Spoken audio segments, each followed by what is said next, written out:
kerajaan memutuskan supaya sempadan negara dibuka pada 1 April 2022 ini. Keputusan ini dibuat berdasarkan kepada 3 perkara asas, iaitu pertamanya, ia berpandukan sains dan fakta terkini berkaitan COVID-19. Yang kedua, membandingkan keperluan pembukaan sempadan di negara-negara lain. Ketiga, memberikan keselesaan kepada pengembara dan tidak merumitkan perjalanan mereka. Yang paling penting, Malaysia sekarang adalah destinasi terbuka dan boleh dikunjungi semula.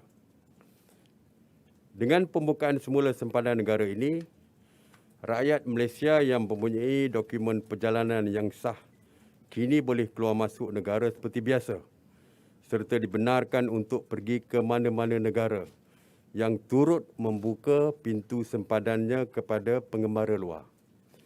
Dalam masa yang sama, rakyat luar negara dengan dokumen perjalanan yang sah juga boleh melakukan pergerakan keluar masuk ke Malaysia tanpa perlu lagi memohon My Travel Pass yang akan dimansuhkan.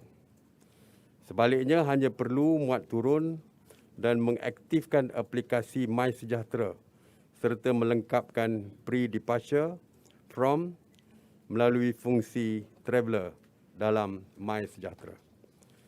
Walau bagaimanapun, mengambil kira situasi penularan COVID-19, terutamanya gelombang Omicron yang masih melanda negara kita dan kebanyakan negara di seluruh dunia, terdapat beberapa prosedur yang wajib dipatuhi sama ada rakyat Malaysia sendiri maupun pengembara luar yang ingin masuk ke Malaysia.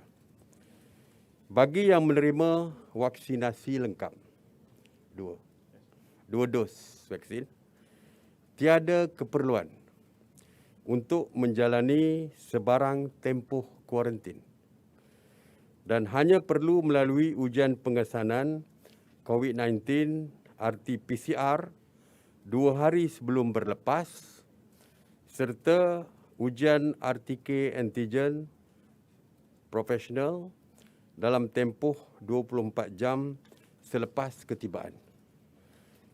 Bermakna bila sampai ke KLIA di airport, mereka perlu membuat RTK antigen dalam masa 24 jam. Sama ada di airport ataupun di luar. Ya, di luar. Bukan mesti di airport. Ada pilihan. Tapi dalam masa 24 jam mesti ambil RTK antigen.